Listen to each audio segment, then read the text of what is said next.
Hello friend, आज की इस नई वीडियो में आप सभी का स्वागत है। आज की इस वीडियो में हम लोग बात करने वाले हैं बीएससी फर्स्ट सेमेस्टर जूलॉजी के सिलेबस के ऊपर। हम लोग स्पेशल बात करने वाले हैं दोस्तों। अगर आप प्राइवेट वाले स्टूडेंट हैं, अगर आपको सिलेबस नहीं पता है दोस्तों, तो ये वीडियो आप देखना। आपको समझ में आएगा कि कितना नंबर क्या चीज़ बटा हुआ है और कितना प्रैक्टिकल नंबर है, कितना थ्योरी, ये सारा चीज़ आपको इस वीडियो में मिलने वाला है और बहुत अच्छा आपको समझ में भी आएगा। अगर आप घर बना रहे हैं दोस्तों, और घर बनाने के पहले अगर आपने प्लानिंग नहीं किया है कहाँ पर क्या चीज़ सिस्टमेटिक रखना है तो आपको समझ में नहीं आएगा दोस्तों। अगर आपको कोई भी चीज़ को अच्छे से करना है तो उनको सिस्टमेटिक करना पड़ेगा। और एक सिलेबस है हमारे पास, जो इन हमारे पास पाठ्यचर्या जो होती है, जो एजुकेशन होती है, हम जो भी सेमेस्टर में पढ़ाई कर रहे हैं या कक्षा में, तो जब तक हमको सिलेबस का ज्ञान नहीं होगा तो हम अच्छे से नहीं कर पाएंगे। आई होप दोस्तों ये चीज़ आपको समझ में आ रहा होगा। बहुत सारा वीडियो मैंने अपलोड किया हुआ है प्रैक्टिकल पर, थर्ड सेमेस्टर, बहुत सारी चीज़ मैंने अपलोड किया है। एक डेढ़ साल के दौरान मैंने करीबन 900 से प्लस वीडियो अपलोड किया हुआ है। आई होप आप सभी ने हमारा चैनल देखा होगा कि हमारे चैनल से आप सब लोग को कितना फ़ायदा मिल रहा है। और केमिस्ट्री पर मैंने वीडियो अपलोड कर दिया है, आईएमपी, उनका सिलेबस क्या है, आईएमपी सिलेबस, ओके। तो उनको जाके देखें दोस्तों, अगर नहीं देखे हैं तो, क्योंकि आपको सिलेबस का ज्ञान होना पहली जरूरी है। देखो, ये 2024 से 2028 तक हमारा पहला बैच कंप्लीट होगा। 2024 में हमारा सेमेस्टर एग्जाम स्टार्ट हुआ है एनएपी 2020 का, ओके। देखिए, ये हमारे पास bachelor in life science, botany zoology जो हमारे पास आते हैं, ये हमारे लाइफ साइंस आते हैं, माइक्रोबायोलॉजी, ये सब ठीक है। तो दोस्तों हमारे पास ये कितना नंबर का होने वाला है मैं आपको यहाँ बताऊंगा, आप थोड़ा से समझना इसको, ठीक।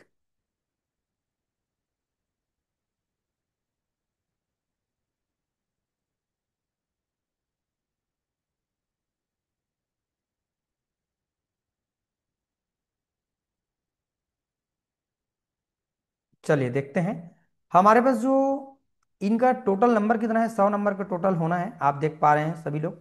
40 नंबर यहाँ पासिंग मार्क है, इंटरनल प्रैक्टिकल वगैरह करके, जिसको हम और सिलेबस में, पिछले सिलेबस में मैंने आपको बताया था पूरा, उनको जाके आप एक बार देख लेना, समझ में आपको आ जाएगा।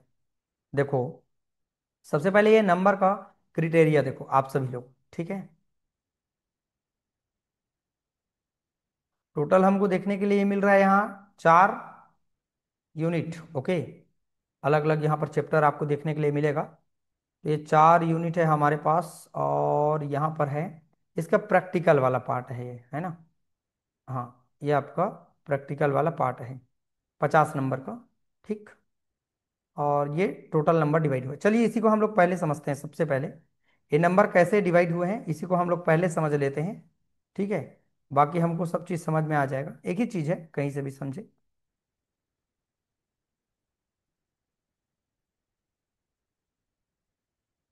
देखो, हमारे पास जो थ्योरी है कितना नंबर का होना है, इंटरनल कितना नंबर का है, प्रैक्टिकल कितना नंबर का है, इनको हम समझेंगे। मैक्सिमम मार्क है 50, देखो। चलो पहले सिलेबस को ही देख लेते हैं, ज़्यादा दिक्कत नहीं होगी हमको। एक मिनट बस। चलिए सिलेबस को पहले हम लोग समझते हैं। 100 नंबर का टोटल होना है और 50 नंबर का आपका प्रैक्टिकल एग्जाम है, ठीक है। पहला जो हमारे पास यूनिट है फ्रेंड, ये हमारे पास ओरिजिन ऑफ लाइफ, जीवन की उत्पत्ति कैसी हुई, है ना। इनको हम लोग देखने वाले हैं, और हिंदी मीडियम में भी मैं आपको बता दूंगा अगला पेज में, ठीक है, समझ लेंगे उसको भी। Origin of life science, origin of life अर्थात जीवन की उत्पत्ति कैसी हुई, और theories of origin of life अर्थात जो हमारे पास इनके क्या क्या थ्योरी है उनको समझेंगे। एंशियंट थ्योरी मतलब प्राचीन परिकल्पनाएं क्या है, इनको आप देखेंगे। ये हमारा पहला चैप्टर है, पहला यूनिट का पहला चैप्टर है, अर्थात हमारे जो जीवन की उत्पत्ति कैसी हुई। आपको मैं एक झलक दिखा दूंगा जो परीक्षा बोर्ड वगैरह मार्केट में आते हैं उसके अनुसार पर, ओके। मैं आपको 2-3 पेज अलग अलग तरीके से दिखाऊंगा, आप एक बार नजर जरूर दौड़ा लेंगे। आप 11वीं 12वीं में जो पढ़े हैं वहां से आपको कवर हो जाएगा, इसीलिए मैं फटाफट बात करूंगा, सिर्फ यहाँ चैप्टर का नाम दिखाते जाऊंगा। फिर अगला पेज हम लोग देखने वाले हैं ना फ्रेंड, उसमें मैं आपको बताऊंगा कि उसके अंतर्गत कौन कौन टॉपिक है, क्या पढ़ाना है, उनको आप हल्का फुल्का एक बार रफली देख लेंगे, ओके। इसका मतलब ये समझे कि हमारे पास जो जीवन का विकास कैसे हुआ है, इस चीज़ों को हम इस चैप्टर में पढ़ने वाले हैं। दूसरा है हमारे पास, ये तो पहला यूनिट का पहला चैप्टर है। दूसरा है आधुनिक सिद्धांत, ब्रह्मांड की उत्पत्ति। आधुनिक सिद्धांत है हमारे पास, मॉडर्न थ्योरी है, यहाँ आप देख पा रहे हैं। ठीक है, मॉडर्न थ्योरी ये आपका दूसरा चैप्टर है। ओरिजिन ऑफ यूनिवर्स, जो ब्रह्मांड की उत्पत्ति कैसे हुई, आपने 11वीं कक्षा में पढ़ा होगा, वही सब चीज़ है। बहुत मजेदार है लेकिन अच्छा है। ठीक है, तो इसके अंतर्गत क्या क्या टॉपिक है मैं आपको बताऊंगा, सीधा लेके जाऊंगा वहां पर। थ्योरी आप बहुत सारा चीज है जिसको मैं आपको सीधा वहां दिखाना चाहता हूँ। ठीक है, जहां पर आपका मैन आंसर है। ठीक, और देखते हैं हमारे पास, इसका मतलब ये हुआ कि हमारे पास जो पहला यूनिट है ना, उसमें जीवन की उत्पत्ति को पूरा बताया गया है। दूसरा हमारे पास जो यूनिट है, यूनिट कहेंगे ना, चैप्टर नहीं कहेंगे, इसमें हमको देखने के लिए मिलेगा टोटल 6 चैप्टर आपको देखने के लिए मिलेगा, 6 पार्ट देखने के लिए मिलेगा, चैप्टर नहीं है। 6 पार्ट आपको देखने के लिए मिलेगा, जैसे कि systematic and unique attributes of the invertebrate and vertebrate animals with the special reference to, है ना। तो ये मोलस्का वगैरह है ना, ये सब के बारे में पढ़ेंगे, मतलब कशेरुकी और अकशेरुकी प्राणी के बारे में हम लोग पढ़ने वाले हैं कि हमारे पास कशेरुकी जीव क्या होते हैं, स्केलेटन क्या होते हैं, ये सब चीज आप लोग पढ़ने वाले हैं। ये सब एग्जाम्पल है हमारे पास। ठीक है, जिसको मैं आपको क्वेश्चन में लेके जाऊंगा तो आपको बताऊंगा। ठीक, इसलिए कह रहा हूं आप इनको थोड़ा सा पहले देख लें, जो यूनिवर्सिटी के सिलेबस के अनुसार। ठीक, और इसके बाद इसमें आपको मिलेगा संग सिलेंट्रेटा मिलेगा आपको, संग सिलेंट्रेटा मिलेगा आपको इसमें, जैसे आप, है ना, फाइलम आप देख पाएंगे संग सिलेंट्रेटा, ये देख लिखा है ना। और मोलस्का है, ये सब आपको संग देखने के लिए मिलेगा, मूंगा है। ठीक है, और यहाँ पर आपको देखने के लिए मिलेगा मछलियों में जो प्रवास होते हैं, वो किस तरीके से प्रवास होते हैं मछलियों में। जैसे यहाँ पर लिखा हुआ है माइग्रेशन इन फिशेस, जो मछली होते हैं, ये सब जानते हैं, डेफिनेशन क्या है, उसके मैकेनिज्म क्या है ना, टॉर्सन क्या होते हैं, अभी मैं आपको बताऊंगा, बस थोड़ा देर आप इंतजार करो। फिर दोस्तों यहाँ पर एक के बारे में दिया, अंडे देने वाले जो मछली होते हैं वो कौन मछली है। जैसे मछली जो होते हैं वो पैतृक रक्षण आप सुने होंगे, कि जो मछली होते हैं या जो एक तरह से जो अंडे को सुरक्षित करके रखते हैं, इनको हम लोग समझेंगे इस यूनिट में। तीसरा हमारे पास जो यूनिट है, इसमें कुल मिला के कशेरुकी अकशेरुकी प्राणियों के बारे में हमको एक्सप्लेन करना है। तीसरा जो हमारे पास यूनिट है फ्रेंड, उभयचर और उभयचरों में पैतृक रक्षण के बारे में हम लोग बात करने वाले हैं। देखो यहाँ पर लिखा हुआ है vertebrate animal with the special reference to the amphibia and reptile. Amphibia मतलब क्या होता है, एम्फिया मतलब क्या होता है, बोलो, उभयचर होता है ना, और रेप्टाइल, आप ये सब चीज जानते होंगे, रेप्टाइल वगैरह, उभयचर जीव क्या चीज होते हैं, एम्फीबिया। एम्फीबिया जो अंडे को कलेक्ट करके रखते हैं ना। ठीक है, तो इसको आप पढ़ने वाले हैं कि ये कैसे अपने जो नेस्ट होते हैं ना, जो घोंसला होते हैं, उनको कैसे सुरक्षित रहते हैं। एम्फीबिया जो होते हैं इनके पेरेंटियल, एम्फीबिया मतलब जैसे मछली वगैरह होते हैं ना, अंडे को एक जगह कलेक्ट करके रखते हैं। ठीक है, इसमें हम चीज देखने वाले हैं। ठीक, तो ये सब चीज आप पढ़ने वाले हैं, बस थोड़ा सा आप देखें। रेप्टाइल पक्षी वगैरह के बारे में पूरा आ गया ना, रेप्टाइल मतलब पक्षी वगैरह के बारे में पूरा। ठीक है, चलिए अब देखते हैं हमारे पास। हाँ, इसमें आपने देखा होगा अंडे देने वाले जीव और जो अंडे नहीं देते उनको, है ना।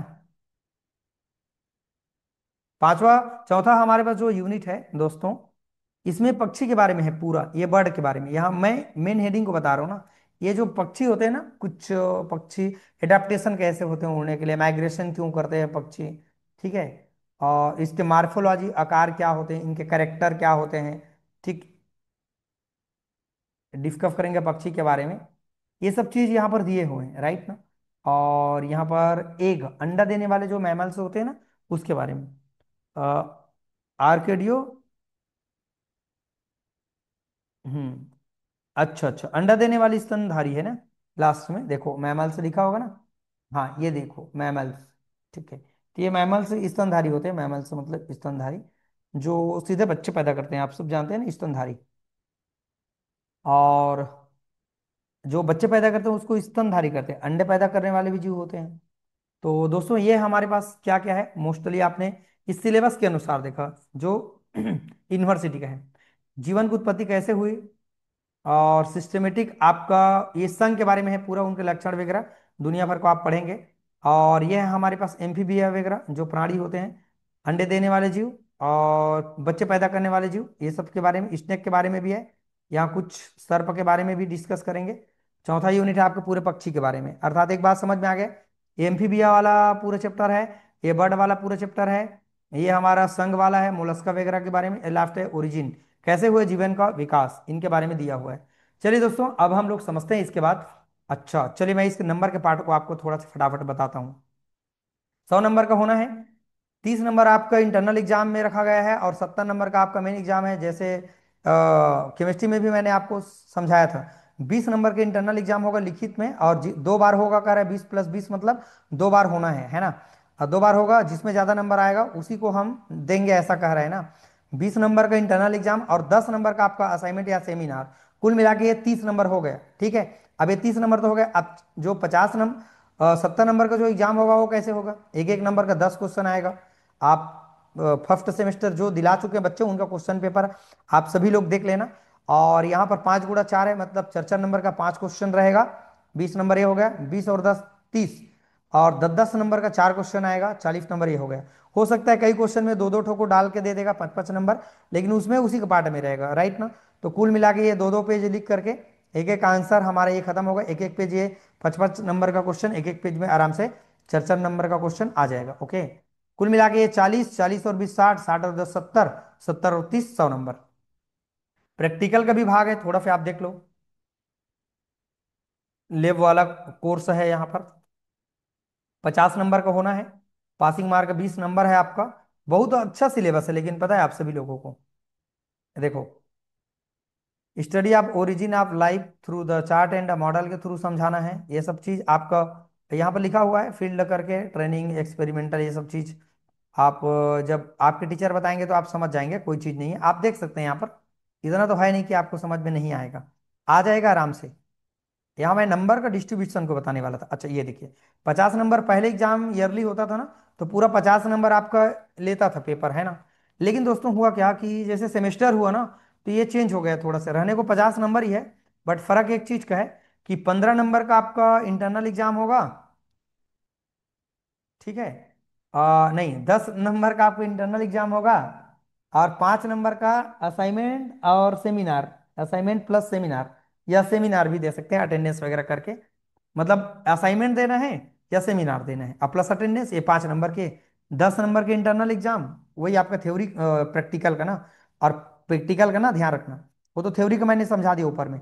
5 नंबर का आपका होना है क्या, असाइनमेंट अब प्लस सेमिनार अटेंडेंस, ये 15 नंबर हो गया, 15 जोड़ेंगे कितना में, 35 नंबर का, और आपका एग्जाम होगा प्रैक्टिकल का 35 नंबर। जैसे शुरू में ना ईयरली होता था तो 50 नंबर का होता था सीधा, लेकिन अब ये कितना नंबर का होगा, थ्योरी आपका प्रैक्टिकल का जो लिखित पेपर होगा 35 नंबर का होगा, ठीक। और 15 नंबर का आपका क्या होगा, इंटरनल प्लस असाइनमेंट, कुल मिला के आपका 15 35 50 नहीं हो गया जी, ओके। चलिए फ्रेंड, इतना चीज आप समझ गए। वीडियो में नए आए होंगे ना, तो चैनल को जाके सब्सक्राइब कर लेना, ताकि आपको चीज बहुत अच्छे से समझ में आ जाए।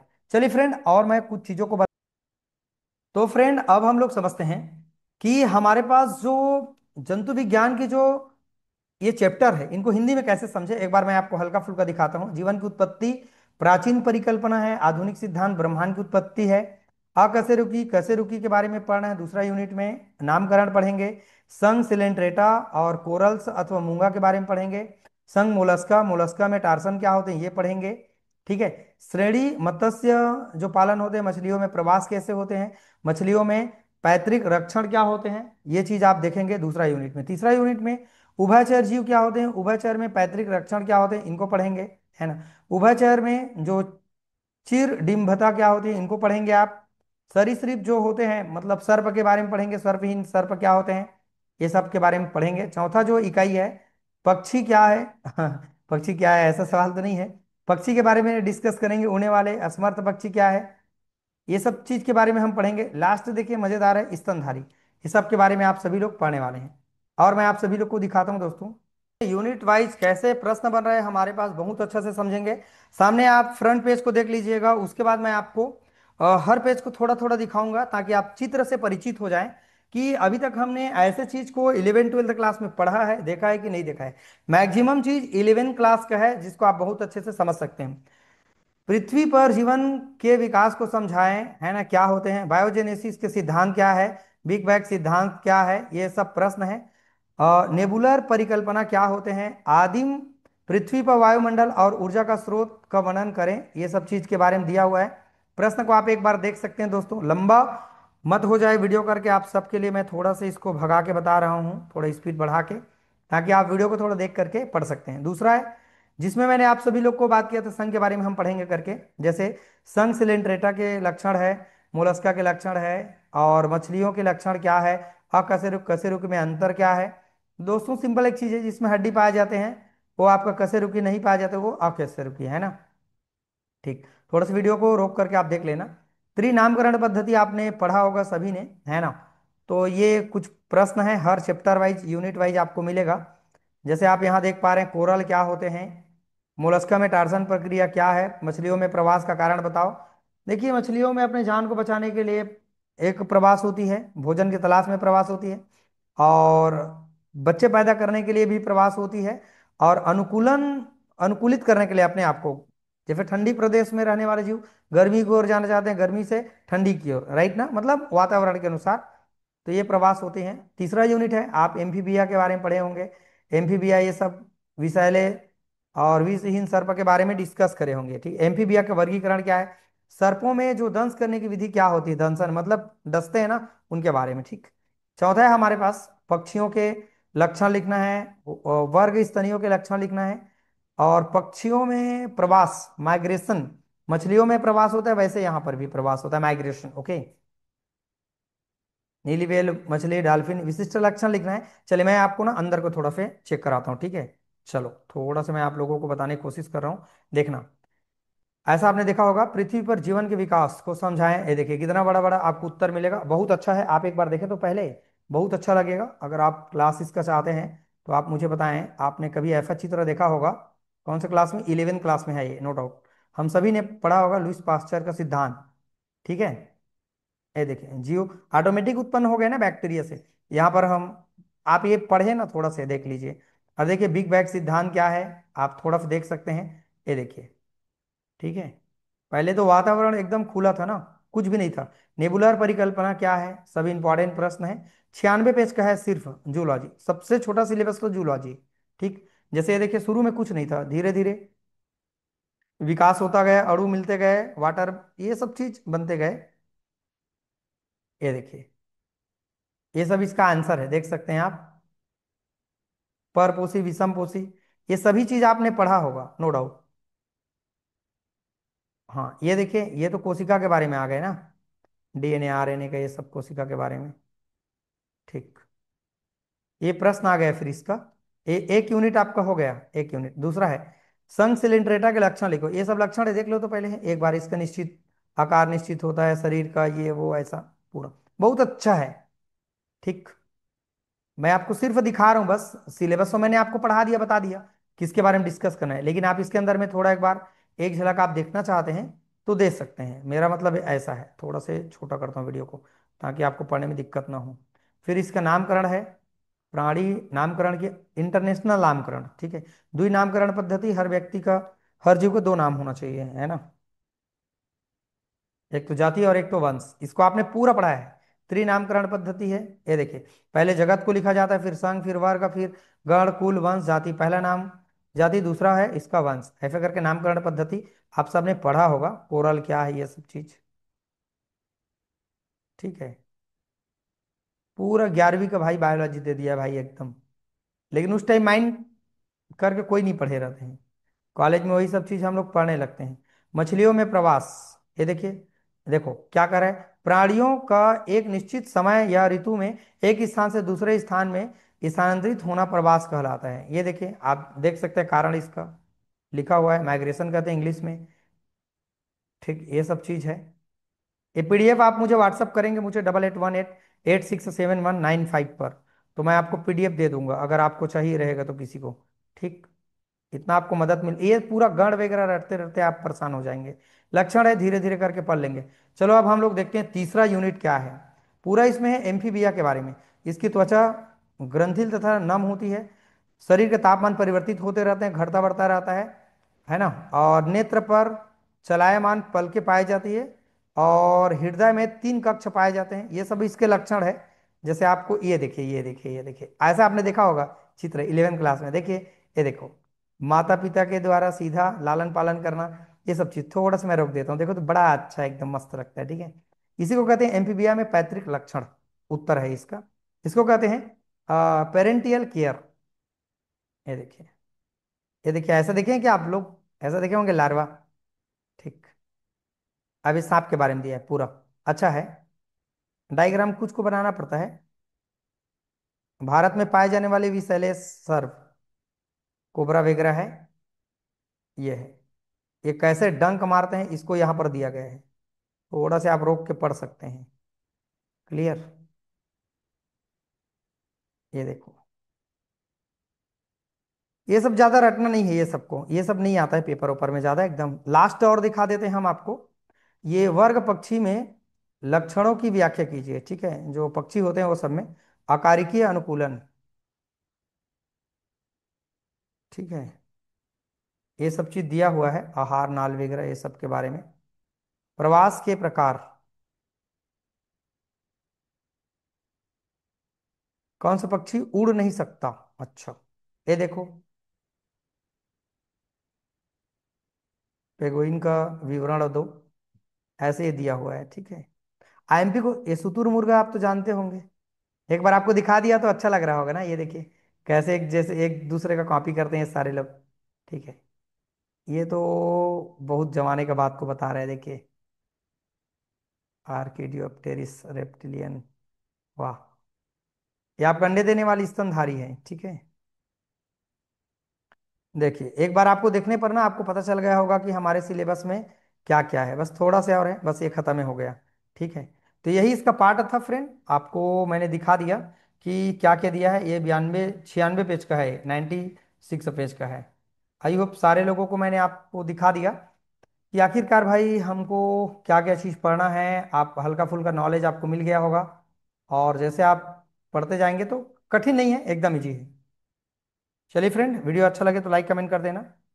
आपके जो भी दोस्त यार हैं ना उनको शेयर कर देना चैनल को, ताकि इस तरह से इंपॉर्टेंट वीडियो आप सभी लोग को मिल सके। आज के वीडियो में हमने सिलेबस को बहुत अच्छे ढंग से समझा। चलिए दोस्तों, वीडियो को आज करने के लिए थैंक यू सो मच।